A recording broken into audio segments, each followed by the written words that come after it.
Welcome to the Buds of Reality podcast. I'm Sean Collins, the guy with a lot to say. And please, chat, let me know if I got the intro right. Please let me know. That was the first time I've ever tried that, and I didn't even get to hear it. And I hope you guys hear me right now because this is something new I just tried. So, hey, what's up, y'all? Welcome to the show. We got Jason Fry in the house this week. Man, it's good to have you. Thank you for being here. Yeah, happy to be here. Always happy to talk about one of my favorite things, which is not having civil war. Let's do that. Not having, man, that is a big deal. That is, Amity said, I did not see the intro. Thank you for letting me know. I'm going to have to get better. I saw it, but I couldn't hear it from my spot anyway. I couldn't hear it either. He says there was an intro. Yeah, I guess not. I'm a tech tard, you guys. Let's just put it this way. There you go. This is all new to me. I am not good at computers. Like my wife has to send the links and stuff. Like I suck. Last time I tried to do something on my own, it was a disaster. But, I digress. I'll learn it someday, even though it's been almost 3 years of doing this. But, dude, this is awesome. Thanks for being here. We actually crossed paths on a whim, I guess. I was for a guest one day. I had a last-minute cancellation, and I can't. Yeah, I was like, yeah, I'll do it because I've been out. I've been out trying to hustle podcasts, for the book project, and yeah, that's exactly what it was. We were connected through just Libertarian X Network, kind of deal. But yeah, I can't remember who said something though. Please, if you're watching the show, let me know if you're the one who said something because I really don't remember because it's been a couple weeks now. Yeah, it's been. He's like, yeah, man, check out Jason Fry. He just wrote a book about national divorce. And I was like, excuse me, come again? National divorce? Yeah, we like that topic. So I messaged you, and we were supposed to do it last week. Or the week before even. Something like that. I do remember you were like, I got a house party for my kids and my wife's going to be mad. And I was like, keep the peace, dude. Do not come on. I could have pulled it off, but being no. So I appreciate the opportunity to come back later. I do understand very much. Totally. Yep, for sure. But you did write a book. Well, actually, before we get in your book, let's get a brief bio on you. So people get to know you a little bit. I am from Texas, as you might guess there. I have been down here my whole life. We moved here in 1850s, so fifth or sixth generation Texan. I currently live in Lubbock. I am a knife maker. I work in health and human services. I also write some books. So I've got 3 knife making books out, write for Blade magazine. And this is my first public effort in politics. So I have written behind the scenes for the Texas Nationalist Movement for about 7 years under a pseudonym.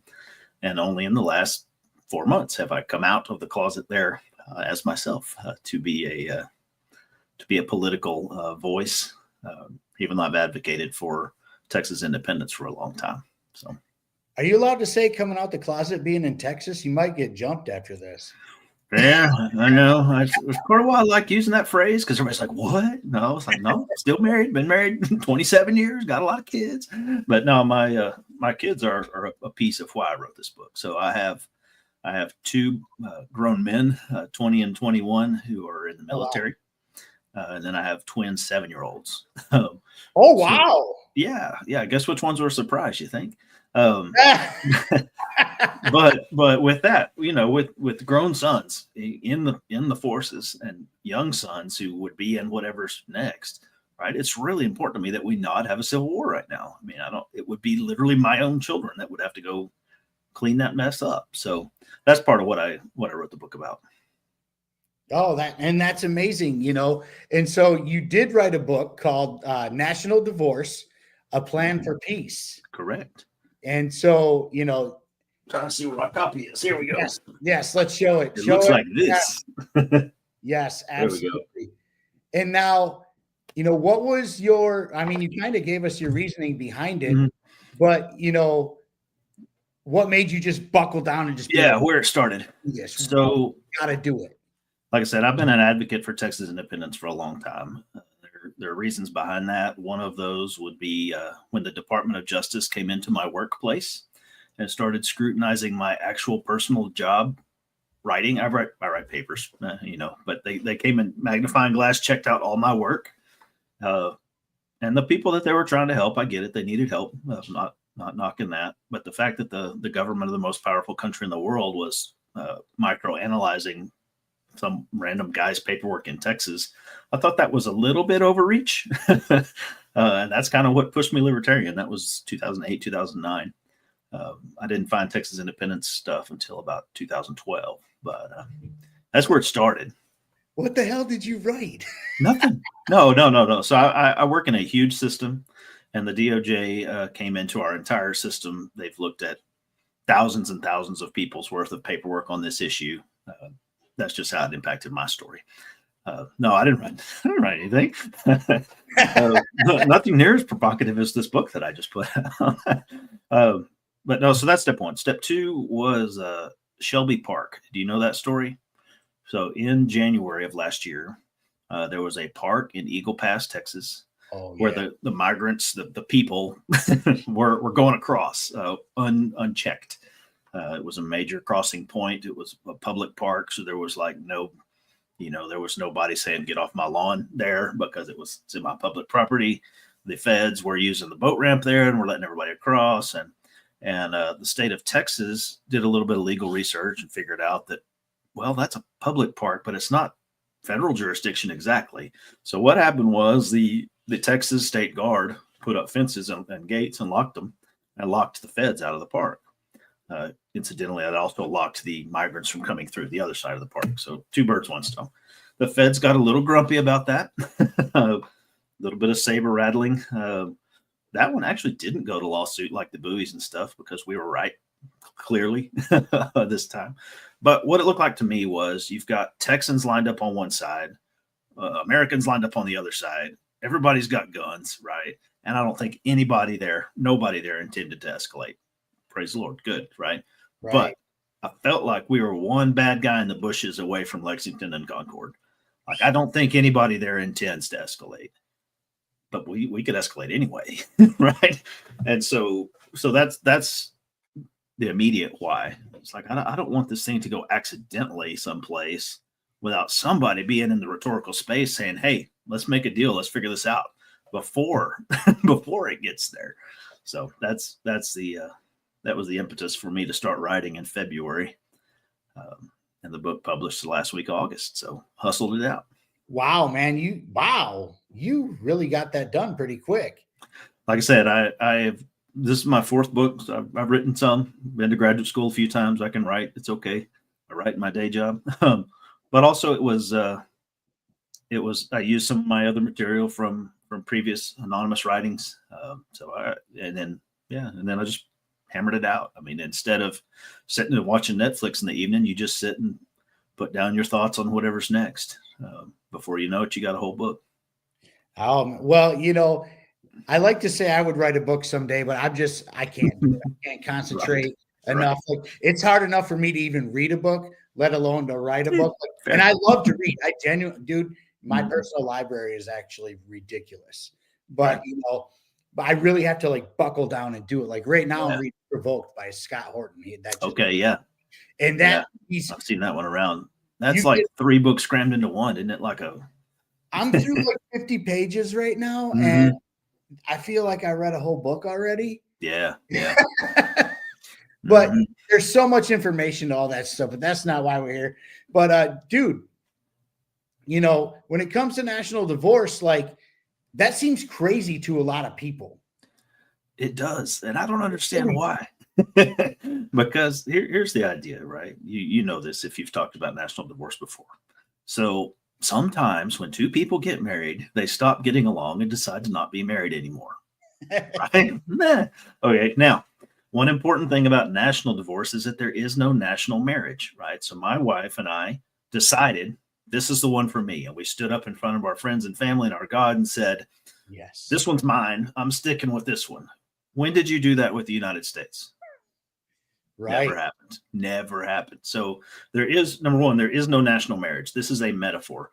We're using the metaphor of divorce, but we're not implying that till death do us part is a part of the the metaphor. That Right. didn't happen that way. Okay, so I grew up as a conservative Christian. I would still call myself that. There are many other religions that are like, "Oh, divorce is bad. We can't do divorce," right?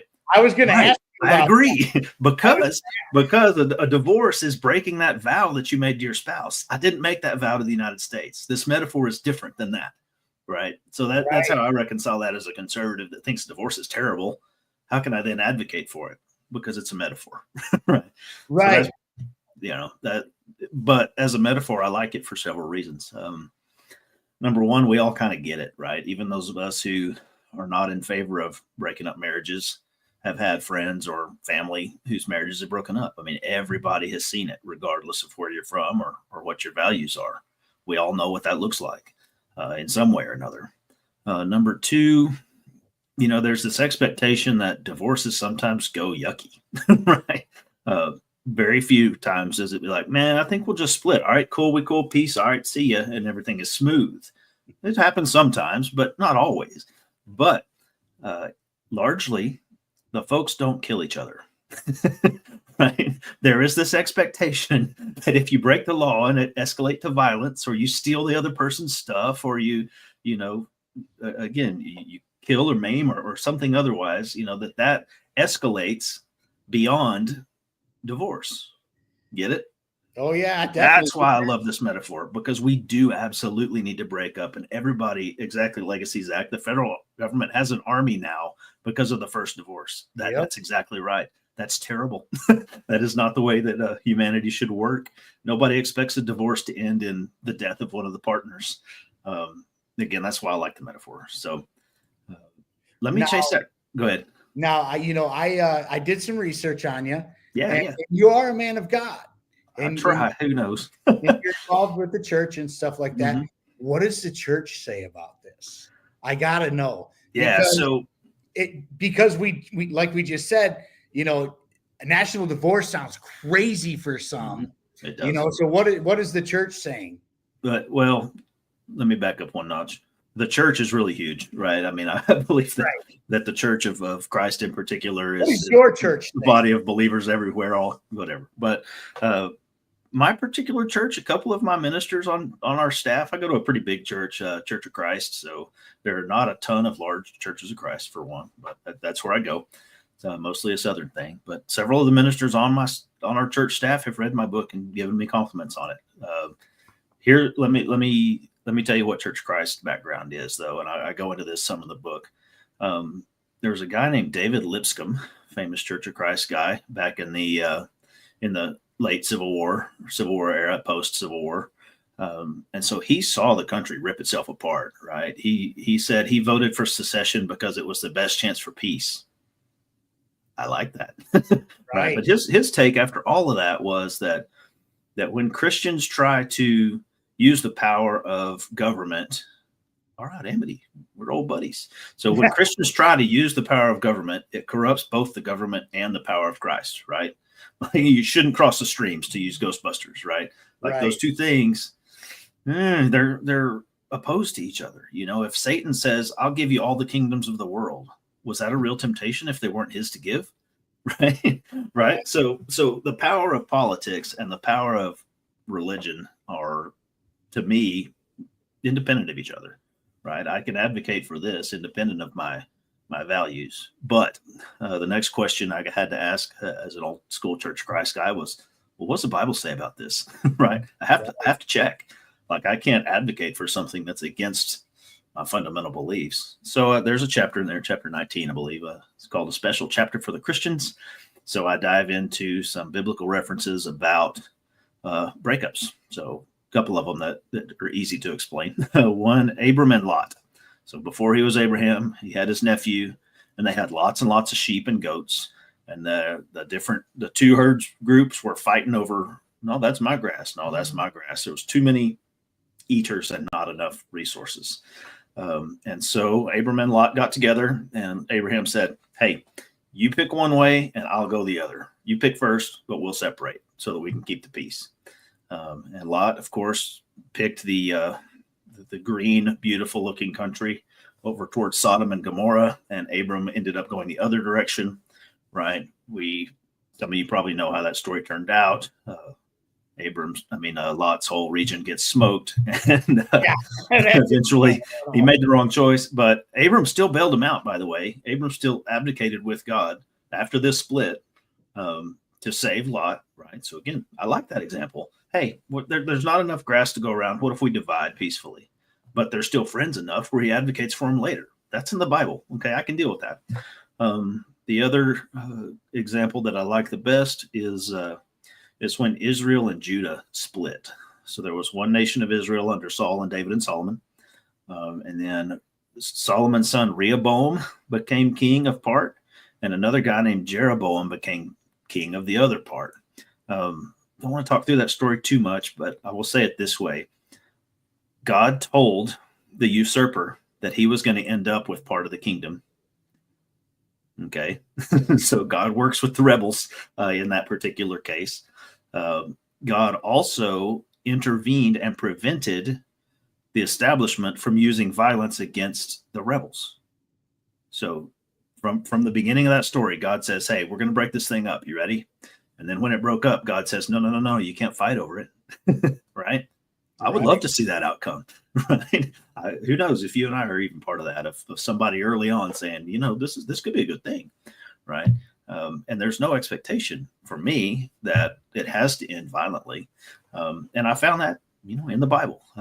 The hammer that everybody uses is Romans 13, where the Bible says you're supposed to obey the government, right? More or less, sort of. It does kind of say that. But there's a caveat underneath that. There is a caveat underneath that. There's lots of caveats underneath. If they're followers, right? It says something along the lines. I don't know the verse verbatim, but it says something along the lines of if they are followers of Christ. Well, it also talks about the government doesn't hold fear for those who do right.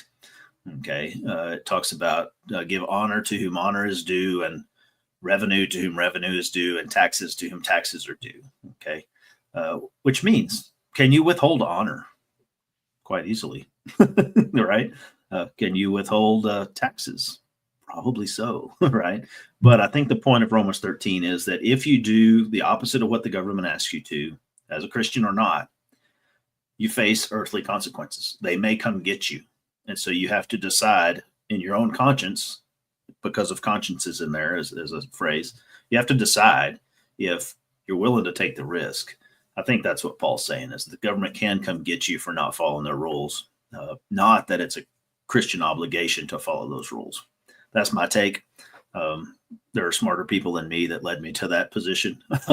And again, I outline it in chapter 19 of the book in great detail. Well, the fact of the matter is that, we're at a point in this country where our leaders are not representing us. They're not spending our money wisely. They're not protecting our rights. They're not protecting our borders. They're not really doing anything except lining their pockets and their friends' pockets and going to kill brown children on the other side of the pond. This is what they do on the regular basis. Yep. So this is why I'm such a fan of national divorce.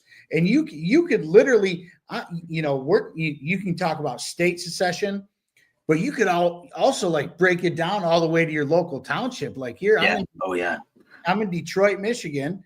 And I can, get the right people in my local offices and say, hey, we're not going to conform or comply to you guys anymore. We're going to run Detroit how we see fit. And there's nothing you can do about it. But there is something they could do about it if they technically wanted to, because they threatened Texas with it this year.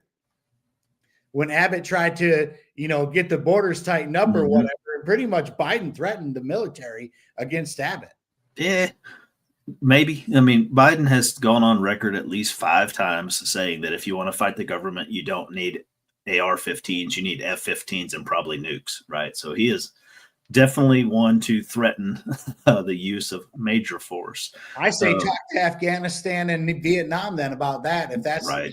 They sort of at least held their own with a bunch of inferior weapons.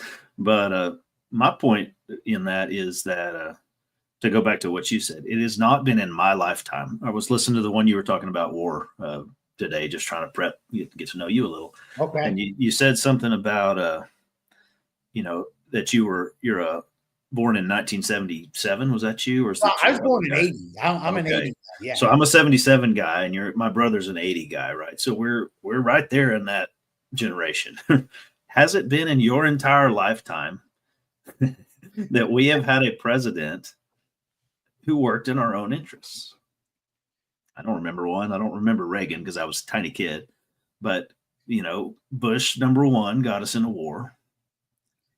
Yeah, like Clinton was in Bosnia and Libya and a few other places. Clinton continued the Iraq war. Nobody talks about that. Fair. Clinton dropped bombs all over Iraq after Bush. But like we were led to believe like the Iraq war was over. And everything, except for the part where we were still bombing. Try and act natural, guys. We got those right, and then we know 9/11. That was terrible. No pretense that it was not. But I don't know that it justified really 20 years of undeclared war in a bunch of countries, right? And then we also super extra fumbled the withdrawal of that, and now we're still dicking around with other countries. we're providing Ukraine with everything it needs to fight a war. Ukraine, Israel, so Taiwan, we're giving Taiwan, and that's just one issue, right? Every single one of those presidents also governed by executive order, right? They don't pass actual laws in the Congress. You got a question from Zach? I see that. I'm coming right back to that. They don't pass actual laws in the Congress. They decide what those laws mean and change the rules, and then they've got a Supreme Court that flip flops on that in our lifetime, right? Abortion. Right. Everybody should have one. It's perfect. Oh, no. Let's kick it back to the States, right?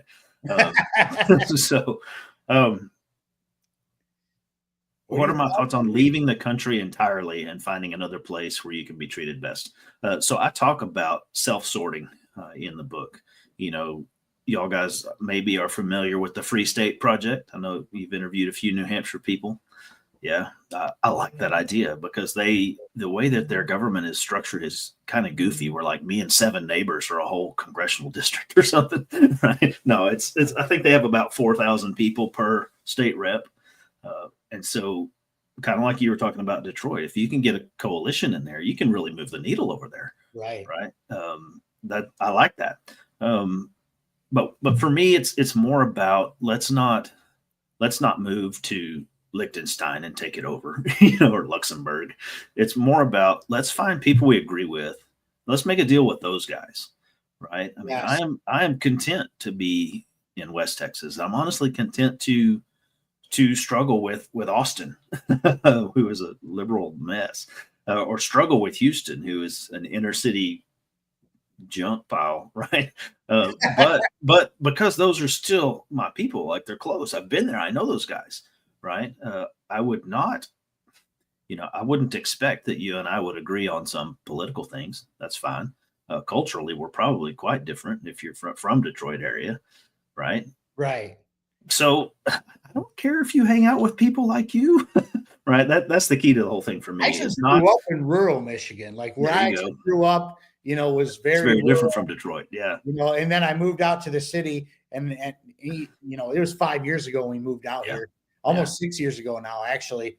And my wife and I were like, oh, it's going to be great. We're going to be by all the things. And we loved it for the first year. There's so much cool shit around here. Like we got all the restaurants and bookstores and novelty shops and whatever you want is out here. All kinds of shopping, all the things within 10 minutes. I got Ford Museum, smallmouth fishing. Yeah. There ain't no fishing around here. That's for sure. But you got St. Clair. I fished out of Detroit the one time I went. Well, St. Clair's about 20 minutes away. And then, but there's some good walleye in St. Clair. I'll tell you what, there's good walleye fishing out there. That's one of my favorite fish to catch, really, honestly. I went smallmouth fishing with a guide out there the one time I was in Detroit.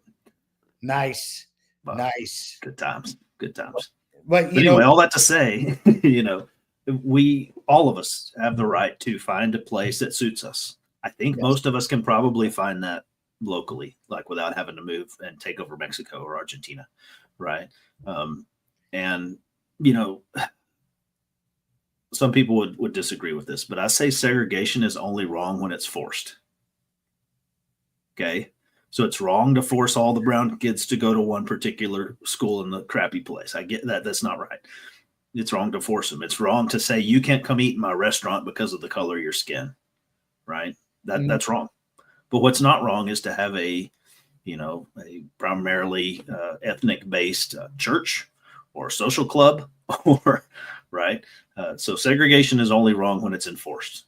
So that would be my answer to that. So yeah, find people that you like and people like you, and go freaking live by those guys. That's right. He says he was supposed to be moving down south, but he got scared of all this. My wife is still in school. I can't go anywhere until like next year, like at least in September. You're pretty fair skinned. You might just turn into a crispy critter down here. Oh, dude, we love going down south. We went down to South Carolina in 2020 and 2021 for vacation. Yep. We're actually probably going to move there. But yeah, my fair skinned ginger butt got burned bad. I bet. Oh my God. I was like, the ocean's great and I'm swimming in sours and I'm not putting any sunscreen on because I'm not trying to poison myself, even though I drink whiskey, but that's a different story. That's different. That's made of vegetables. But all of a sudden I'm a crispy critter. I come out of there looking like a lobster, and I was so uncomfortable. Like I'm sitting in the bed, my wife's like, "Are you okay?" I'm like, "Nope." But it felt good. It's whatever. Yeah. But yeah, so that's my answer to that question. We've got to self-sort. But then we've also got to not use force on that segregation, right? So I do not agree politically with the stereotypical Californian, okay? No. I also don't care if they're crazy over there. They just need to leave me alone, right? Yes. That's the key to the whole thing. That's why I took the libertarian slant on the book, because we have to just agree to not use aggression against each other. Yes. I don't care how crazy you are in Detroit. You go be Detroit over there and just don't mess with me, and I won't mess with you. And that's the key to the whole thing. And that's the beautiful thing about it, like a peaceful national divorce. Like, we talk, you say state secession, and you'd say, hey, Texas is going to run how we see fit. California, knock yourselves out and do what you need to do. Do it. If you want to slaughter your babies in the middle of the street, go for it. But you're not terrible, but you're terrible over there. You're going to hell for it, not me. And you're not going to tell me what to do in my state, but I'm not also going to tell you what to do in your own state. That's the key to the whole thing. And both parties exceptionally suck at it. That's why we are in this place we are. Hey, I saw that same guy. Nice. On the radio show last night. This is the this dude is the guru of blockchains from what I know. That is the blockchain. Yeah, I saw that same commenter on one I did last night from upstate New York. That's funny. Jason is a fellow Texan, and I saw him. Oh, I was on. Yep. Okay, bet. Okay, I was on Cal Exit too. Yep. Marcus is an acquaintance of mine.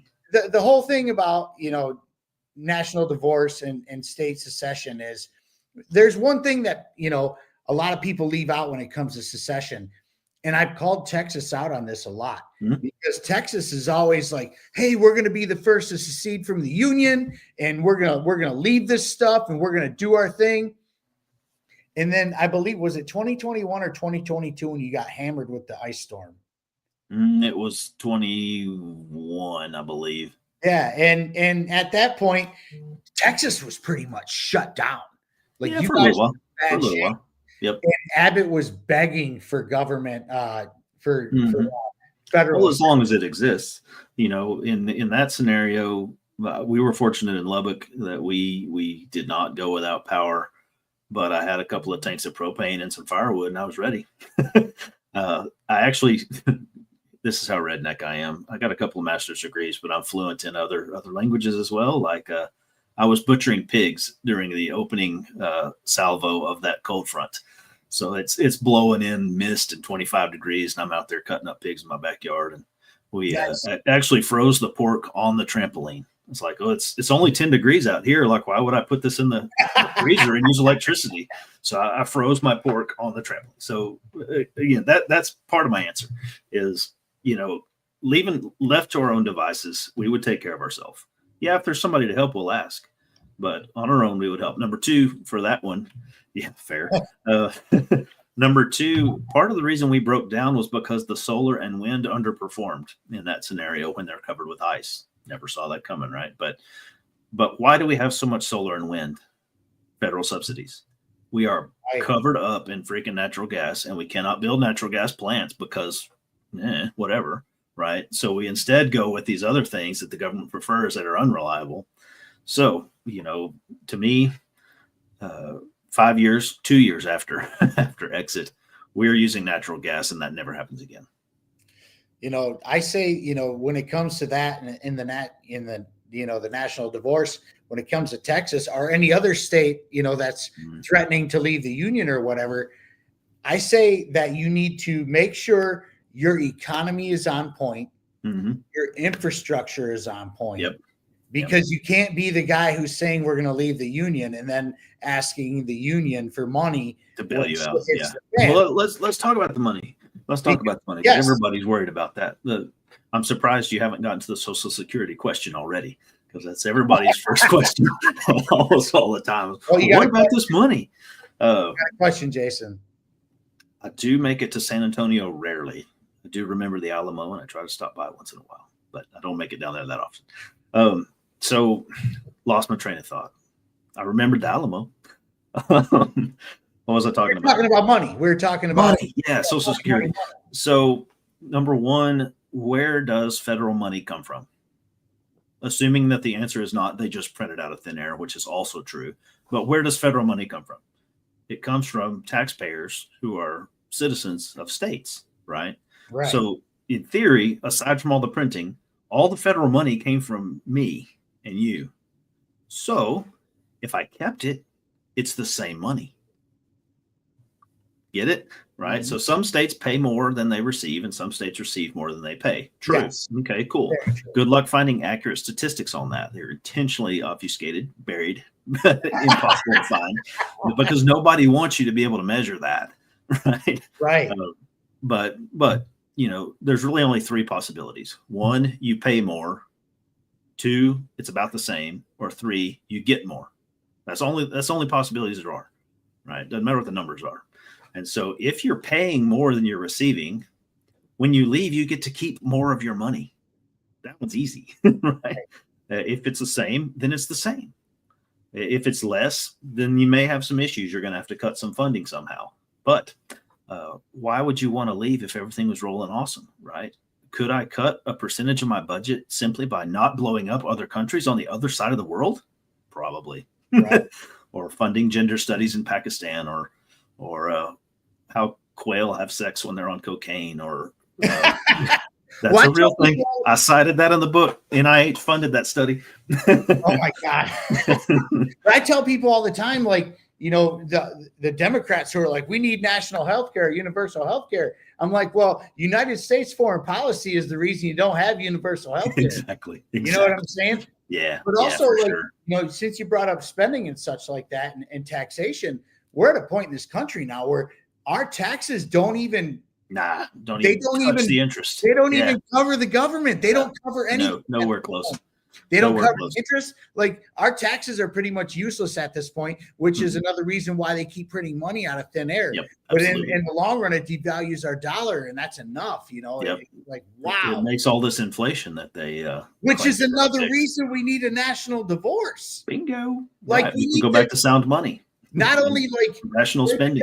Yes, break it down to a state level, and if your state sucks, break it down to a township level where you open up parallel economies and alternative monies. Missouri just passed something that said they're not going to accept any type of CBDC.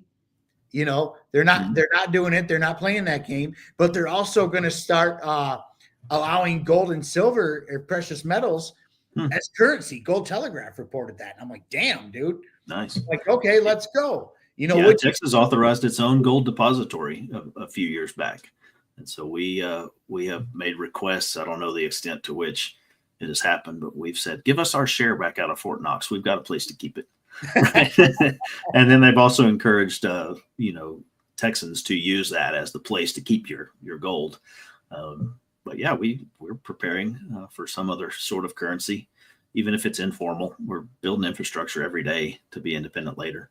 Another point I'd make there is that nobody says that any other country is too small to exist, right? So Micronesia has about 40,000 people, but it's a country, right? Luxembourg, Liechtenstein. Thank you, Chris. Luxembourg and Liechtenstein and Monaco and Cayman Islands, like all these places are tiny. Nobody says they shouldn't be a country, right? And so if something as large as Texas or Michigan or California says they should be a country, you can't say, no, you can't do that, because we're already in the top 10 economies worldwide, independent of the United States, right? So let's say Texas secedes and the whole Texas economy goes to crap. We've still got 27 million people and a huge economy compared to 2/3 of the other countries in the world. So we may, if it fell totally apart, we'd fall out of the top 10. We'd still be in the top third, right? It is not like we suddenly lose all of our resources or all of our skills or all of our connections. And it's not like, those countries, the small countries, thrive by specialization. What does Cayman Islands have? Nothing but beautiful weather, right? They have no resources at all. And so they've made themselves a financial hub, right? That's where everybody does their banking. And Switzerland too, tiny country in the middle of everybody that likes to fight. How do they survive? Controlling the money, right? They specialize in that. And Switzerland doesn't get involved with it. No, they don't. Their isolation very is neutral beautiful. State. They don't do anything. That's why nobody messes with Switzerland. But also they have some serious borders, dude. Like, you're not going to just cross Swiss borders and not get messed up. They will level you. They have literal missiles and weapons that are pointed at their borders for anybody who tries to cross over there, and they will level you if you come over here. That is my current expectation of what I wish the U.S. military would do, is bring all of our guys and girls home from everywhere else, line them up around the outside edge with everything pointed out. I mean, that's a rational strategy to me.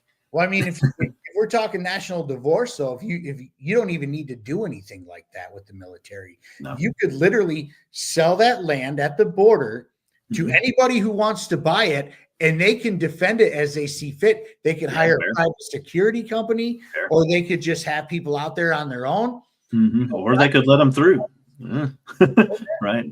Or they could just let them through. They could put a big door, a big gate, and just let them do that too. But I highly doubt the people in Texas are just going to let people come across. Probably not. But the fact is that the government owns this property, quote unquote. Which is the silliest thing I've ever heard, because how can a government own anything where they don't produce anything? They steal in order to have things. So it's not necessarily their land. Right. Definitely not. But I mean, even as a libertarian, I think I would voluntarily contribute some to keep the border safe, right? Now, I'm not saying that they don't totally rip us all off and spend it on bubblegum and Cracker Jacks. They do. But there are some things that most of us would contribute to. I as much as taxes are ridiculous, and I at least don't mind fuel taxes paying for roads, right? I use the stuff. I pay a little bit to keep the stuff maintained as I use the stuff. That's not as aversive as we're going to steal a portion of your income and blow it up in Ukraine. At least for me. Again, I would not say I'm a hardcore ANCAP, whatever, that in that regard. I think some common good use of funds is okay. I would also say that our current system doesn't represent anybody's interests but their own. No. So anyway. Voluntary funding ensures they actually spend it where people want. Yes, that is. If you don't have the money, you just can't buy it. Pretty straightforward. As far as taxation goes for roads and stuff, though, all that stuff, police, fire, roads. It all existed before 1913. Yes. Now, I look at it like this, and I explain it to people like this. Everybody has their monthly dues. You got to pay your rent. You got to pay your mortgage. You got to pay your car payment. You got to pay for all the shit. It's part of living this quote unquote adult life, which kicks you in the butt. It's overrated, but yeah. Man, I didn't sign up for this, I promise. Right. So why couldn't we just break it down to the local level through a local town or wherever you're at and be like, okay, we need this many teachers and officers and fire and roads in our community. And so it's going to charge, each household X amount of dollars to pay for it.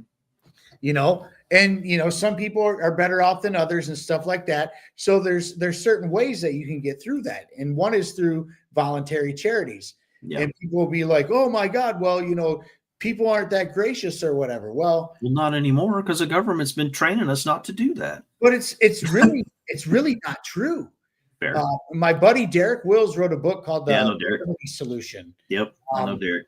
Great. Yeah, he's down there with you, actually. Yeah, we're acquaintances. We talked back and forth as I was writing my book. That's my guy. He's been on my show a couple times. Okay, cool. Yeah, great dude. But he wrote in his book that he said we're taxed more than we've ever been taxed ever, which is true. They're murdering us with taxes. And by the way, they don't even spit on it before they bend us over. Right. Steal our money. They just take it, right. And so the fact is we're taxed higher than we've ever been taxed, but people are actually giving more than they ever gave. Yeah, for sure. Which is wild. So imagine a place where there's no taxation, what the voluntary charities would look like at that point.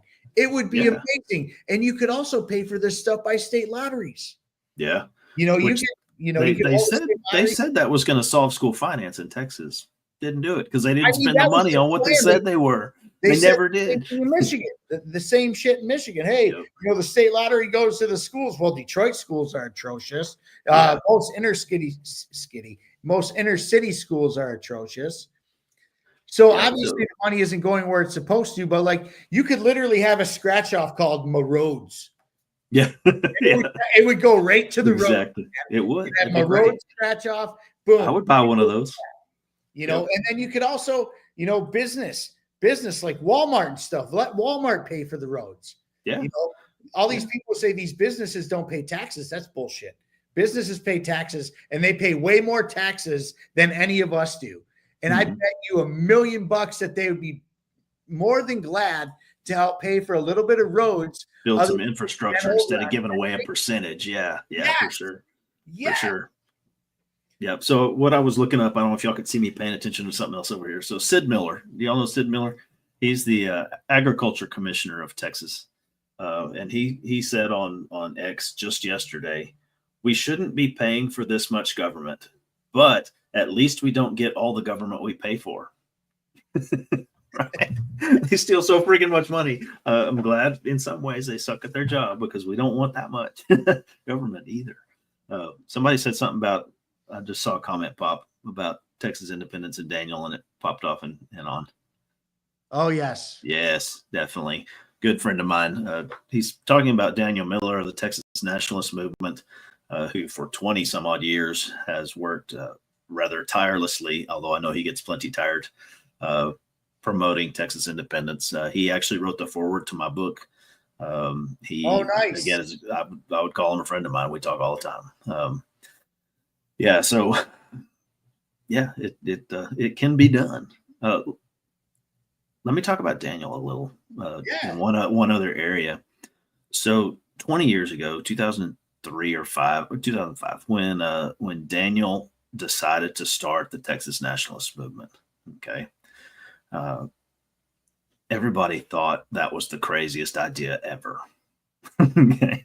Now, 20 years later, we have had in Texas anyway, a bill filed in the legislature 2 sessions in a row.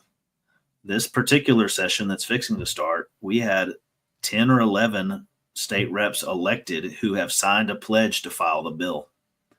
Okay. So we are not weirdos. We are not fringe, whatever. We are now just doing what we do, doing politics, right? We had a front page, a front cover of Newsweek a couple of months ago. There are books and professors and nerds and think tanks out there talking about these ideas. Secession and divorce, national divorce, are becoming more and more mainstream. I've seen it just in the 5 years or 7 years that I've been active. The fact that there are now hundreds of podcasts that are willing to have this discussion. That didn't exist 15 years ago. Didn't exist 10 years ago. Right. We are successfully moving that Overton window in our direction, because really we just want to be left alone mostly. At the end of the day, I just want to have it my way, and I want you to have it your way. which, dude, it's not a hard concept at all. Like, you do you, I do me, stay out of each other's way. That's that. Like, it shouldn't be hard. Now, when we talk about national divorce being crazy or whatever, I always bring up the 10th Amendment. And the 10th Amendment reads, powers not delegated to the United States by the Constitution, nor prohibited reserved to the states, nor prohibited by it to the states, are reserved to the states respectively or to the people. What does that mean? It means that the United States government is supposed to be obsolete. Every single state can run as it sees fit. This isn't a hard concept. The Constitution actually says it if you're a believer in said piece of paper. Absolutely. And let's bring that up too, because people will always say, I hate these, it's a foolish argument. They'll say, well, secession's unconstitutional. It's against the law. Right? Okay. I hear that all the time. My usual response is, oh, yeah, okay, sure. Show me the law that says that. Right. There isn't one. Crazy. But also, I point to that same 10th Amendment thing. I said, so secession, if you pull up a PDF of the Constitution and you search and find for secession, it's not in there. Okay. Secession is not in the Constitution at all. 10th Amendment says all the crap that we didn't give to ourselves is left to the states or the people. That's where secession's in the Constitution right there. Yeah. It was not mentioned at all, and so it's left to the states. There's our justification. I talk about in the book the difference between Brexit and the Revolutionary War. So a little while ago, Britain got together and said, we would like to be out of the European Union now, right? Why were they able to do that in a peaceful way? Well, because when they formed the European Union, they put in basically a prenup, to use our metaphor. They had a prenup of how we're going to dissolve this thing if it goes sideways. That is a recent invention. When the United States broke away from Britain, we were among the first worldwide we would like to not be a colony right now movements. Right. That technology of how do we dissolve this, we weren't even anywhere close to that on the worldwide stage. Because we were the first ones to try to dissolve it in the first place, right? We were innovative at the time. And so, we left it out because it wasn't even a thing. So, but again, to me, secession is in the Constitution in that 10th Amendment clause that you pointed out. The other thing people talk about a lot is Texas versus white. Do you know that one? So I love this story. So in 1869, so just a few years after this giant war, thank you, Abraham Lincoln. Just a few years after this giant war, the Supreme Court decided that there's a line or two in this case that says that the states had no right to secede in the first place, basically, paraphrasing slightly. But that's what it says. Okay, unpack that a second. So we just kicked your butt, and we have a Supreme Court, and Lincoln appointed 5 of the 7 justices. Right. And so we just beat you. Are we allowed to say, yeah, you probably had a good point? Of course not. Of course not. There's no other way that case could have gone. And number 2, that case was about money. So the Confederate government of Texas had sold some bonds. And then after the war was over, the Reconstruction government wanted the money back. Right. It was about money altogether. And so the case was decided so that the winners got to keep the money. Again, never saw that coming, right? The winners keep the money after the war. Oh, and by the way, you had no right to leave to begin with, right? That's the whole case. So I put that in the same category. I mentioned Roe versus Wade, but also Buck versus Bell or Dred Scott, or there's hundreds of cases that have never been overturned that set a precedent that's not anything relevant at all. Roe v. Wade is something special because Roe v. Wade, all it said, they call it the law of the land. Roe v. Wade was the law of the land. All Roe v. Wade said was, hey, this needs to be a state issue. Yeah. Which is what Trump did. Like when Trump took over, or he didn't take over yet, but, he said, hey, Roe v. Wade got axed, and we're going to let the states, run as they see fit. As it should. Yeah, it should have been that way to begin with. Now, here's something. Here's something I would say that Roe v. Wade is indicative of the dysfunction of the government. Let me go back a few layers. right? We got involved in the issue of slavery. Okay. I don't think slavery was right. I'm not advocating for slavery in any moral way, but the government inserted itself in that issue. So there was a phenomenon or a time called Bleeding Kansas, when all the people in Kansas were fighting over whether it was going to be a slave or free state. They were literally killing each other. I Googled this the other day on that Marcus Evans podcast. There were about 200 people killed in a 5-year period of civil strife in Kansas over abolition versus slavery. Okay, that's not awesome. But when the government got involved, they killed another 600,000 people to settle the issue. Right? Okay, that's what I take issue with. They inserted themselves into a social issue and killed a bajillion people. Next, prohibition, right? I like a little bit of alcohol once in a while. I'm not a big drinker. Amen. But I think that people, the government banned that entirely by changing the Constitution. That's crazy. It's so crazy that then they undid it because they realized it was a dumb idea. Right. I would say the same thing. I've already stuck my foot out there about segregation. What the white people were doing to the black people was wrong. I think so. That was unkind, immoral, and yet it wasn't the government's job to fix that. It was my ancestors' job to quit being assholes. Right. Right. I mean, so every single issue, abortion, trans, any you pick a social issue, when the government inserts itself in it, it gets worse. And that's why we all hate the government, because they flip-flop back and forth on which issue they're picking on, right? That's the whole thing to me. Both sides use the coercive power of government to decide social issues for the last 2 centuries, and that's why we're at this point right now. And just to throw something out there, they say slavery was abolished. Slavery was never abolished. It was actually nationalized. And if you don't believe it, see taxation, Right. And people be like, oh, taxation isn't chattel slavery. Please do me a favor. Try not paying your taxes and watch what happens. See what happens. Yeah. See what happens. Not paying your taxes, and either one of a few things are going to happen. They're going to come kidnap you, put you in a cage, and or kill you. That's what happens. So if that's pretty much slavery, I don't know what to tell you. It might be a little bit different. Nobody's cracking whips or anything like that. But the moment you don't pay, they're coming to crack whips. Yeah. So here's another fun fact that I found in my Bible study looking at this. So everybody knows the story of the Israelites being enslaved and being led out by Moses, right? That's a great freedom from slavery metaphor that everybody's used against slavery forever. Do you know, I was surprised to find that the Israelites agreed to become slaves for a 20% cut, period. They sold themselves to slavery over a 20% tax. Okay. Wow. Voluntarily. Now, it didn't work out for them 400 years later. Cool. It's not doing that for us either. But they sold themselves into slavery for 20%. That's insane. We forget to talk about that because we pay more than that, right? So we're giving half our money to the government or more. Really, it depends on who you are.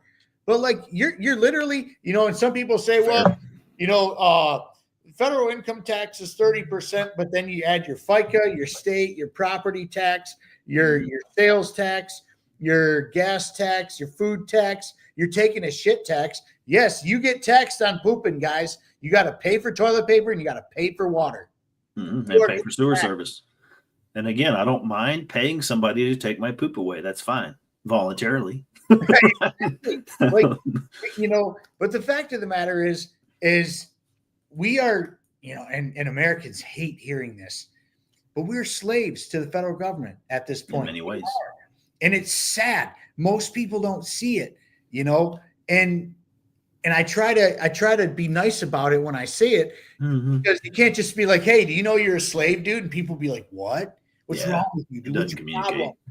But dude, they're taking half your money. They're being very irresponsible with it. They're either lining their pockets, they're killing people with it, they're doing whatever it is they're doing with it, other than the things they're supposed to. Right. Why are we not doing a national divorce? Dude, we could have red states, we could have blue states, we could have, gold states if you're libertarians or whatever. I love what New Hampshire's doing, but they're doing it a different way. than most states. They are the free state, period. And but they're doing it. They don't have a bunch of libertarians in office. They have Republicans and Democrats in office because libertarians have infiltrated the party. Absolutely. They've infiltrated the Republican and Democrat parties. Yep. I think that's the way to go. That's the way to go. You win elections that way. Libertarians aren't winning elections. Not at a big state or national level. Yeah, not beyond local dog catcher or city council or something. Well, like one of my boys, Ben DeYoung, here in Michigan, he ran as a libertarian as village council in Lake Odessa, and he won. Yeah, cool. Which is amazing. That is awesome, and that's where we need to be focusing on anyways. Like, libertarians need to wake up and stop wasting their money and resources on national elections and get into this local game. You want to talk about a national divorce? That's how you do it, is locally. You start at your local charter township, then you move to your county, and then you move to your state. So there are movements like that around. So are you familiar with Greater Idaho movement at all? I am not familiar with Idaho at all. What's your boy saying here? Your fellow Texan. Bingo. If I put a 1% markup on oil and natural gas, Texas could have all the money they ever needed, because we're also selling you the oil and natural gas. Right? That goes back into our economy. But anyway, so Greater Idaho, there are 15 counties, something in eastern Oregon, who have voted to join Idaho. They're like, we would like to not be Oregon. We would like to join Idaho. That's been ongoing for a while. The counties have voted at the county level. Idaho has had a little bit of discussion about it in their legislature. Oregon has completely blown them off, as you would expect a Democrat-controlled state to do. But that only proves their point, right? There are also some counties in southern Illinois that are trying to secede from Illinois because they don't want to be part of a state with Chicago. That's a thing. There are 35 counties in Texas that have passed independence resolutions. And again, our particular strategy is to get it through the legislature. But again, you move your legislator by county level action, right? That's right. I even as a minor somebody, I cannot just call my legislator and be like, "Hey, what's up, bro? We're doing this, right?" Doesn't happen. Nobody has access to those guys, but the county commissioners have access to that guy, right? right. So yeah, I agree with you on local strategy. And as a matter of fact, since we're talking local strategies right now, I got to give out a shout out to my sponsor, Township Liberation. He wrote a book called The Revival of Common Sense, which is all about what we're talking about today. It's about local nullification, decentralization. He does workshops on X every Tuesday, noon Pacific, 3:00 Eastern. And also he does a podcast with the Free Patriot Artist at 5:00 Pacific and 8:00 Eastern. For all the other people in other time zones, figure it out from there. I'm not but he's doing stuff not only nationally but globally. You can find his book on Amazon. You can get at his workshops on X. You can follow Township Liberation at Town Liberation, or you can just follow him at Two Free Mike. It's Mike Decentralized. That's my guy, man. He takes care of my show. He helps pay the bills here. And, so when we talk about national divorces, that's my thing, man. Like, I love this. Well, let me throw out another angle. National divorce was thrown out by Marjorie Taylor Greene kind of as a bomb, just launched it out there with no backstory, no support, and no actual plan, right? So those of us who have been active in the secession space for a long time said that national divorce is a slogan, not a plan. Okay, it's catchy, cool, but it's not a plan, right? So part of what I've tried to do with this book is merge that metaphor, that slogan, with the existing plans, right? So I talk a little bit about New Hampshire, how they are infiltrating their government with libertarian-minded people, and they are filing bills and filing resolutions in their legislature.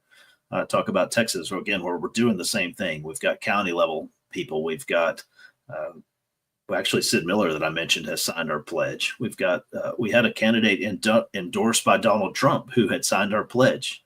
Okay, so we're playing the game, but that's important because you you use the process to play the game, and that takes away the right of the people to kill you for using that process. Right. If Texas were to get our F-16s and our tanks and things and set them all up along Oklahoma border and say, we're independent now, that's how you get other tanks to come attack you. Right. That was the problem with Fort Sumter, is that the feds kept reinforcing that, kept sending troops, and they said, well, this isn't yours to begin with. They're like, yes, it is. Right. And so they sent more guys, and then they started shooting at each other. If you don't ever shoot at each other, you never have a civil war. So what we are proposing is voting. We're using the same authority that got those jokers in place, right? So people are afraid of civil war. I am too, but to escalate to violence would mean that the government would have to try to kill us for voting. That's pretty far down. It's pretty far down. California is in a unique position. They have had a Cal exit movement for quite some time. In the first Trump administration, they were pretty active. They aren't too big of fans of Trump. They are firing back up again because, again, they're still not fans of Trump or his governmental preferences. And so California has an advantage over Texas in that they can they have a referendum process in their constitution. So if I get enough signatures in California, I can force an issue on the ballot. I can't do that in Texas. They've got an advantage over me there, right? But again, that's an established legal process. That is not what we call a convention on a Tuesday and say, F you, we're out of here, right? That is following a rational, structured, acceptable legal process. That's the whole key to national divorce. National divorce doesn't start with locking your spouse out and changing the locks. That's not how you get a divorce. I mean, it may be a yucky part of the process, but that's not a good idea, right? Divorce is a legal separation process. That's why I advocate for that. And a lot of people don't know what's going on in California right now, but I know for sure because of my sponsor, he's out there in Orange County, California, and Huntington Beach has literally told Gavin Newsom, we're not doing it. They're literally nullifying themselves from the state. It is insane. And I love it. It is like, let's just put it this way. Gavin Newsom was the ultimate pig during COVID. And my governor in Michigan, Gretchen Hitler, was a very, very, very close second. Yep. And we can go on this forever. But the fact of the matter is, you can do things like here in Michigan. Like we have the most, the communist governors of California and the communist governors of Michigan and New York. Here in Michigan, we have Livingston County. And Gretchen Hitler tried to do a bunch of red flag gun law stuff. And the sheriff, Livingston County sheriff, said, we're not doing it. We're not enforcing it. Kick rocks, pound sand. There's the finger. We're not doing it. Yeah, and New Mexico has one of those governors, and they've got some counties on the southeast side that have said, nah, we're not actually enforcing those gun laws. Thanks very much. And this is how you do a national divorce. The power of saying no is very, very real. I had Ian Murphy, who owns the Iron Pig Smokehouse in Gaylord, Michigan. He's up north. And during the COVID tyranny, he kept his restaurant open. It turned into a thing. He had to close his doors for a minute and whatnot to deal with some shit. But in the long run, he didn't stay closed for very long, maybe a few weeks at best. He said, no, we're not doing this. My people need to work. We're doing it no matter what. And it wasn't pretty, but they went to court and they went to war with Whitmer. Guess who won? Yep, exactly. Guess who won? Because what she was doing was unconstitutional to even our state constitution, right? Even the federal constitution. Yeah. So Texas has a similar folk hero, a lady named Shelley Luther, had a hair salon that was supposed to be closed down, and she said, "Oh, I can't close down. That's my livelihood." Right. So she was persecuted in the media. I think she was arrested, but not in prison or anything. They messed with her some, but Texas came to her rescue. She actually got elected to the House of Representatives for the state of Texas this cycle. She's also a Texas First pledge signer. She learned from that experience that the government is not your friend. But again, she's helping us by taking part in that ridiculousness, right? By getting involved in the process. That is amazing. I want to be clear. National divorce is not a bunch of guys in the woods with AR-15s. National divorce is using the existing processes to legally separate. And just say no. Yeah. Just say no. Back to the Reagan campaign. You know what I mean? Just say no. Yep, for sure. You can tell them, no, we aren't going to comply. We're not going to do this. And it's really that simple. You would think. It's really. I would love to see some states with the huevos to do that, right? To say, you're really sucking at the border, and that's about 15% of what we're sending you. So we're just going to keep that now, or whatever. Yeah. Pick an issue. Say, I would rather not blow up Ukraine, so we're going to withhold about 40% of our tax submissions for the next 6 months.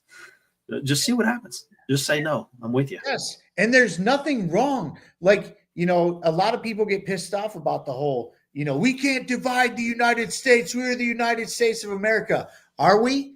Because the way I see it right now is we are the most divided we are ever been, and there is no coming back. Right. We are not coming back from this.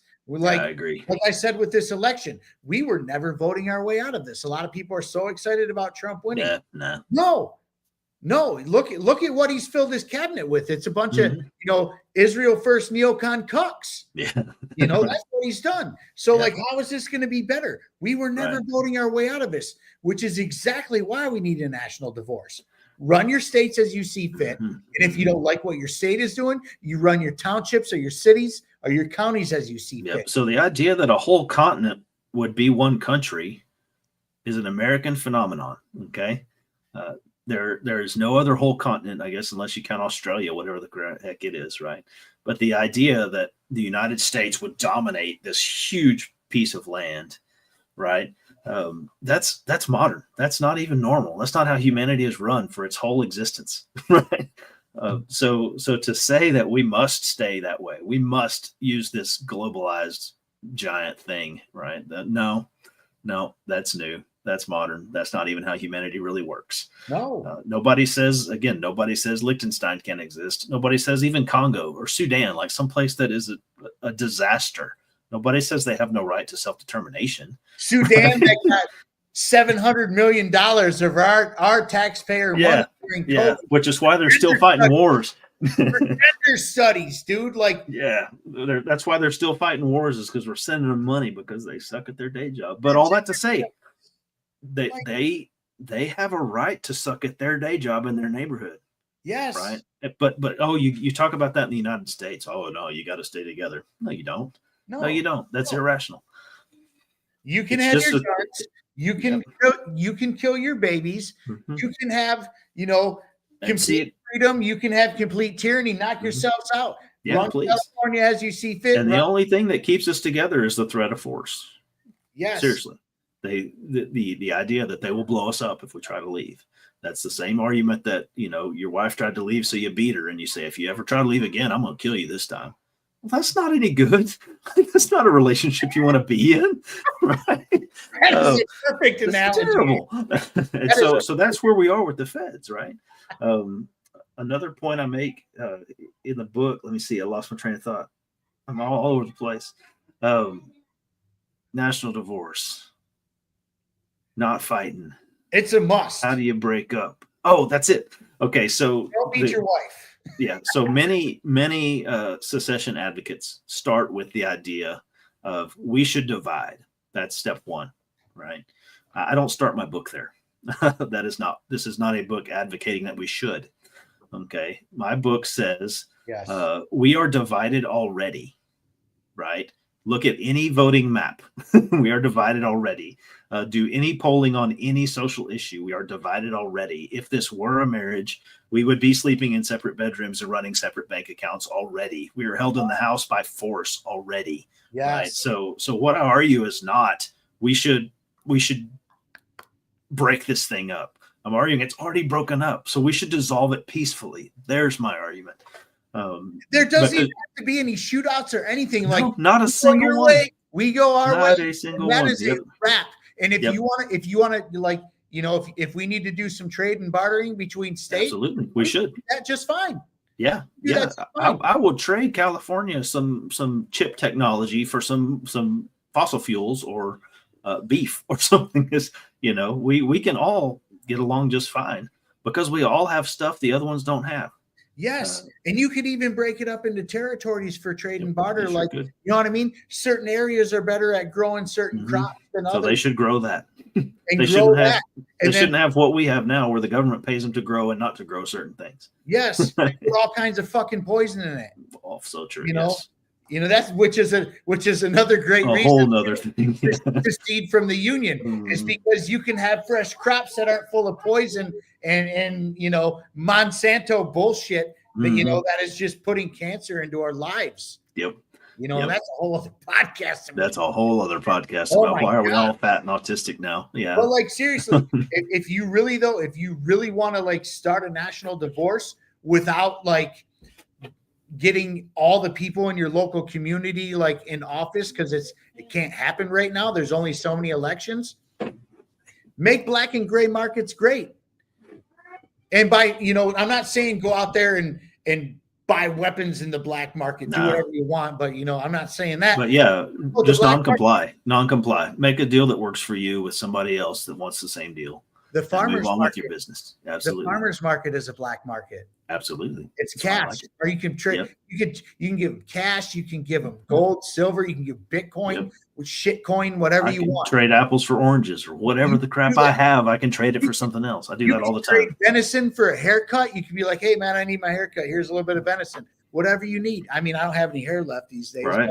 But, I have some venison, but I can't. But you know what I mean? Like it's really that simple. Simple. It really is that simple.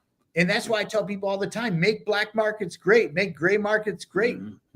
That is the way to chop their freaking legs off. Yep. Until you can get the election where you can get the people into places where you need to get them. Yep, absolutely. And let's talk about that. So a few people on the right are really excited about this whole Trump thing, right? Have you noticed that? People have lost their freaking minds thinking that Trump is either going to fix everything or destroy everything and nothing in between, right? Have you noticed that? My take on that is what? That's funny. My take on that is that, if Trump fixed 5% of the government, it would still be 90% crap. Yeah. So maybe he will improve some things. I think some of the things they're trying to do with the Department of Government Efficiency, I like that concept. That's cool. That's progress. Not going to fix nothing, though. Right? The other thing I say sometimes is that if he could have destroyed the country with a presidential term, why didn't he do it the first presidential term? Right? The panic is irrational. He couldn't crash it in one term last time. He's not going to crash it in a second pass, right? But both sides, I think, are hysterical for opposite reasons. One side's hysterical like he's going to fix something. Not actually going to happen, guys. Sorry. One side's hysterical like he's going to destroy everything. Not actually going to happen either, right? The fact that everybody thinks that the government is going to destroy it, whichever way it flips, to me just says the government was too powerful to begin with. Yes. It goes back to the very beginning of the whole dadgum system is the problem. Quit arguing about the red guy or the blue guy. It's the fact that those guys have authority over way, way, way too many things. That's $36 trillion in debt is a team effort. Yeah. It is very much a team effort. Right. And none of us voted for that. You can arguably say that even our representatives didn't vote for that. Right. That stuff is not coming from allocated funding. That stuff is coming from, they haven't passed a budget in 10 years? There hasn't been a balanced budget since Clinton. Believe it or not, Bill Clinton had a balanced budget. I know he had a balanced budget for a while. Believe it or not, the Democrats did that. True. That's true. But then the dot-com bubble burst and shit hit the fan. And all the planes are flying. We going to war. Surprise, surprise. You know what I mean? Like, yeah, for sure. But Trump is not going to fix, like, on paper, Trump is much better than Kamala Harris. I agree with that. Paper, that is a way better choice, hands down. Sure. I'm not going to argue that. There's no reason to argue that. Yep. But the guy is not ready for the incoming inevitable financial disaster that is looming. Absolutely. He's not. He has no concept. He thinks he's just going to grow his way out of it. We're just going to increase income until which is why they're literally begging for war right now, Yeah. because the war makes the money machines go and the money printers go burr. They'll make another fake boom.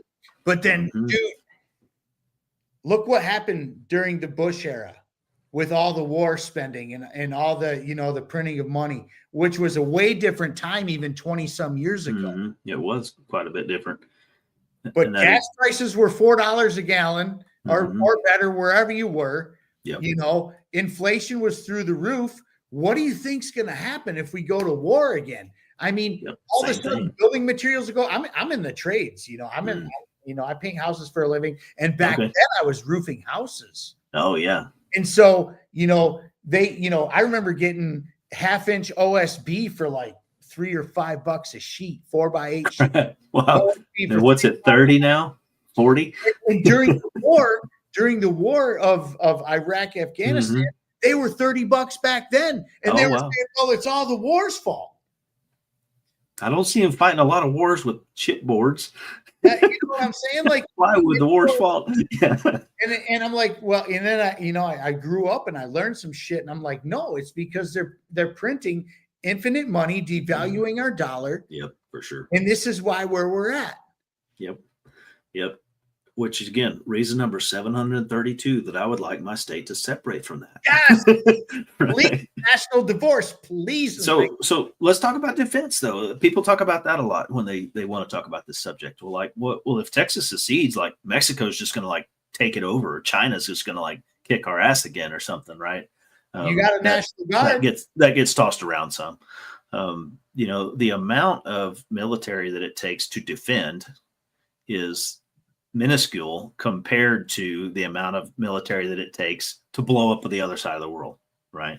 I think we'll be okay. If we mind our own business. I was actually talking to, I will not name names. I was talking to a state legislator last week, and I said, they tried that thing about silencers. So they claim they can regulate all kinds of stuff they shouldn't be messing with because of interstate commerce, right? So what if we produce in Texas only silencers that are available for sale only in Texas? Like, what if we remove the interstate commerce from this regulation thing? The state actually passed some laws that said that they would. The law, I think, obligated them to intervene on behalf of the person that tried that. Is about all it was. So they didn't legalize silencers. They said that if somebody wants to make a silencer in Texas, some company, and then gets in trouble, that we will back you up. Nobody's really sticking their neck out there. That hasn't happened. But It's a great concept. It's basically nullification, right? Okay, yeah. And so I thought, well, crap, why don't we do that with like a Toyota Hilux? Why don't you just make me a simple truck, with a V6, maybe even carbureted or just simple fuel injection, not all this computerized crap. And you say, we're going to make it burn gas that comes out of the ground over here in my state, right? And then you don't follow all the federal regulations that make it that way. If you made it in Texas completely from Texas stuff and only sold it in Texas, it's not interstate commerce. That's the authority by which they claim they can do all of these regulatory things, right? Right. Plus, since the Supreme Court undid Chevron, that'll be crazy too to see how that shakes down. I actually like that. That was a good call. It was a good call. It was a good call. Because I agree with that. I don't think Americans are aware. Nobody knows. Nobody knows of the people who actually run this country. Like, they actually think that Trump or Biden or whoever is running this country. No, unelected bureaucrats in foreign countries have been running the show. It's the people that interpret all that stuff. Israel and China. Israel and China run everything here in the United States. And then you add in some big pharma, and you add in some military industrial complex and some defense contractors. Right. These clowns in DC don't run shit. They are Muppets. They are bought and paid for and will fall in line to whatever their lobbyists are doing. And that's who's running the show. Well, and the state governments are not much better, honestly. No. But the corrupt jokers in my state are closer to me. Right? I can call my state rep and maybe get a meeting. I cannot call Joe Biden and get anything ever. I could not even call Donald Trump ever. Right. I could not call even my state senators. I got within 18 yards of Ted Cruz one time because I went to his rally, and that's how far I was. You can call their numbers though. I've gotten drunk and called Cocaine Mitch a couple times. Right. I've sent them a crap ton of emails, and every once in a while you'll get a comment back from a staffer or something. Eventually I've worked myself to a position where some of my Texas First friends have gotten elected, so I have a few reps I can talk to because I knew those guys before they were famous, right? But yeah, I mean, I would rather be governed by bad people from close than bad people from far, right? Like Austin is a swamp, but Austin is not California and New York and Chicago, right? That are also swamps, but thousands of miles away. Yeah, I left you out on purpose. But that's my point, though. We have our own problems, but we can deal with our own problems. We can't bring up, we can't deal with our own problems if we're being pulled back and forth by all these national forces. And that's so true. It's like the states Congress started it, really. Congress is the one who gave up all their powers to the president in the first place, right? Well, and I feel like, and that was during 9/11. And I feel like the states kind of followed suit, and they're like, the federal government is going to be in charge now because we need protection from whatever it may be. Whatever boogeyman they invent this week, whether it's a virus or a China. That's exactly what it is. That's exactly what it is. And they'll be like, they sit here and they look at you with a straight face and be like, well, the Chinese are doing this, that, and they're the other. Little do people know how much the CCP has relevance, especially in the GOP, actually. Mm-hmm. And then you add in Israel. I keep bringing up Israel. I know I have a big problem with AIPAC and the lobby, but China is probably just as bad, if not worse. You can't even find how much money China brings into the United States through our how much lobby money they give. Yeah, no, there's no way. That's how much there is. At least AIPAC, you can find it. Fair. Oh wait, Congress gave their power away the first time they did, and oh my God. That's fair. That's where I was going to go with that. They gave their power away by sucking at their day job, right? I think they have been so ineffective at passing meaningful laws that the courts and the presidency have tried to fix things. They've tried in good faith to use bad methods, right? They've decided the end is justified by the means, or justifies the means, and so they're stepping outside the law because Congress can't actually freaking pass anything, right? They suck at their day job. That's why we got to this point. That's why we got to this point. I've got a chart. I've got a chart in the book that shows the partisan drift over the last 2 dozen sessions of the U.S. Congress, and they've quit working together to pass anything. And so we get this extremist flip-flop bullcrap that we have now. Right? That's all there is. That's where it starts. You got your far left and you got your far right. Congress sucks at their day job, and so you've got presidents trying to do the right thing by taking more power and flipping it back and forth, right? You've got the court trying to do the right thing by returning it to the states. Bull crap. It should have been passed as a law to begin with, one way or the other. But the law passer guys don't do their thing. They suck. So what do you think's the best way to educate people though on like waking up? Like you wrote a book, which is amazing. Books are education. That's I learned so much is from reading, So I would say, for me personally, it's decentralization. So I have trained my kids to think like this, right? I have taught my children that crap they're teaching you at school, learn the math, forget the rest of it. I'm going to do the show dance for you for that one. Right. So we even homeschooled our kids some. We've got kids in a private Christian school now. That is why we'll be broke until we're old, because it's impossible to do those things without independent money. That we don't have, so we have sacrificed to make sure that our kids understand. Again, I've been advocating for Texas independence for a long time, because I'm trying to get the word out there that this does not have to be, number one, as bad as it is. Number two, does not have to be held together by force, right? So we can just figure it out. Is it optimistic? Yeah, it is. It is. It's going to be harder than that. Nobody pretends a divorce is easy or awesome, right? But at the end, we also all know people who have been through a terrible divorce and then got their crap together, right? And their second marriage went all right. They learned some stuff from the first one, right? Nobody pretends it's easy to get there, but we also expect sometimes a better outcome, right? So that, again, just reason number 72. I like that metaphor. There's so many different aspects that kind of hold. There's so much that just goes into all this stuff, and a lot of it's very simple. Some of it's very complex, but the fact of the matter is that we need a breakup. We need a divorce. We need to separate ourselves from the federal government. Like me as an anarchist, my perfect situation is no government at all. But somebody who has a brain knows that we can't just do that right. Right. It would actually be catastrophic if we try to do that right now. Yeah. We have to take baby steps. One of my ultimate goals to get started would be the complete abolition of the federal government and let the states run as they see fit, because that would be the national divorce. That would be it. There's no more federal government. It's over. You don't need a president. You have your state. They run as they see fit. They can do their thing. If you don't like what your state's doing, pack up and move. Move. Yeah. So the other thing that people get bent on, it's like, well, what if I want to go visit my grandma in some other state and now it's some other country, right? Well, okay. Free trade and free movement of people has to be a part of the whole thing. Right.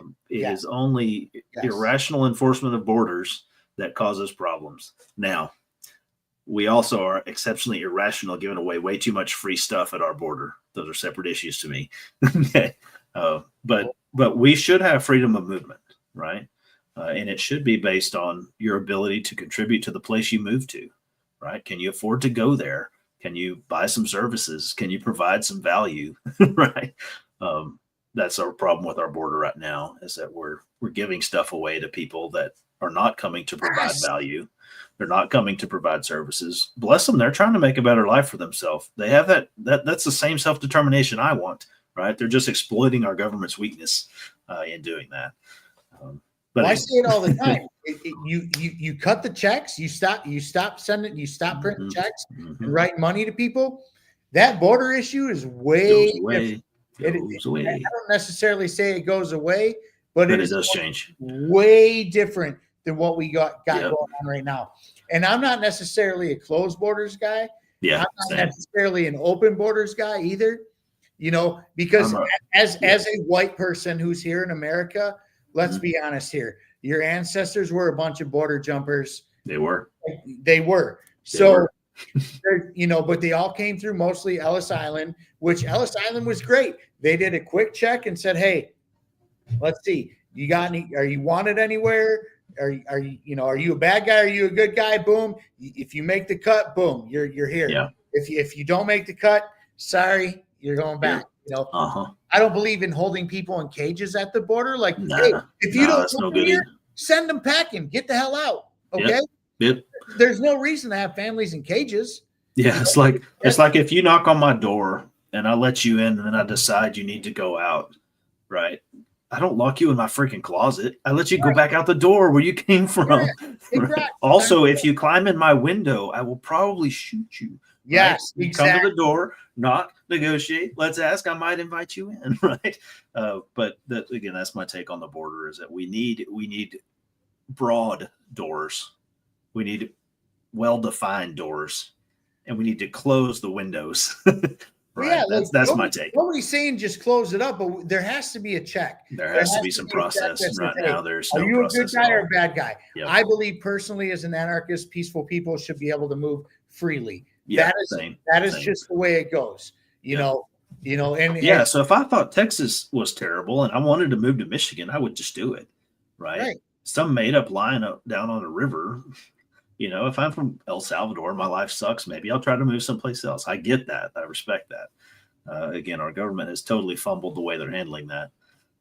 But that's not, like my buddy Will. He made a funny video. He made a TikTok video, and he's like, "Hey, look, I'm at the Rio Grande." And he's like, he jumps one way, he's like Mexico. Jumps one way, he's like Texas. Mexico, Texas, Mexico, Texas. And he kept doing it back and forth. And it was that easy. And nobody came. Nobody said nothing. There's so much of that territory that's fairly deserted. Also, it makes it complicated. I mean, I don't know what the number is. I think it's about 1,000 or 1,200 miles of border of Texas, right? Never go to Tucson. Tucson. I don't know that one. I did that with Toledo once. Oh my God, Zach Attack, you're an Ohio State fan. I love you, dude, but you got your ass kicked last week. Just saying. Anyways, I digress. Yep. Jason, my man, thank you so much for your time. But before we go, how can we get your book? Tell us where to find you. Let's go. Yeah, so you can buy this book on Amazon if you really think Jeff Bezos needs a cut of my money. I think he's probably got enough, though. So I'd really rather you buy it from me directly at national-divorce.com. That dash is important. So national-divorce.com. The book is called National Divorce, A Plan for Peace. Again, I put peace on the front on purpose. You can tell if you've already made it to this point in the podcast that I'm passionate about nonviolence. I'm passionate about non-use of force. So, national-divorce.com is where you can find them. And also, you can get signed copies of your book. I told you. Yes, if you buy it from me, I will sign it before I send it. I told you. If you buy it from Jeff Bezos, he'll just send it to you. So, yeah, if you want an autographed copy, get it from me, national-divorce.com. That is awesome. And what else you got to say before we go? What's your message to people? Everybody's got a message. Usually what I say when I sign the book is I say, blessed are the peacemakers. Guys, it feels weird to advocate for separation as a way to reconcile, right? It feels kind of goofy, but I think that's important. It's important to understand that the best chance we have to not have our children fight against each other, to not have the nation blow itself up instead of blowing up other countries, is to split on purpose. So that's why I advocate for national divorce. I love it, man. I love that message. That is amazing. And until next time, guys, please like, share, follow, and subscribe to all things. I am at Buds in Reality. BNR, like GNR, Guns N' Roses. It's a homage to them. So when you look up Buds in Reality, make sure you use the letter N. Please like, share, follow, and subscribe. Tell a friend, tell your mama, tell your daddy, tell your cousins. And until next time, peace, love, and liberty, y'all. Be good. And boom.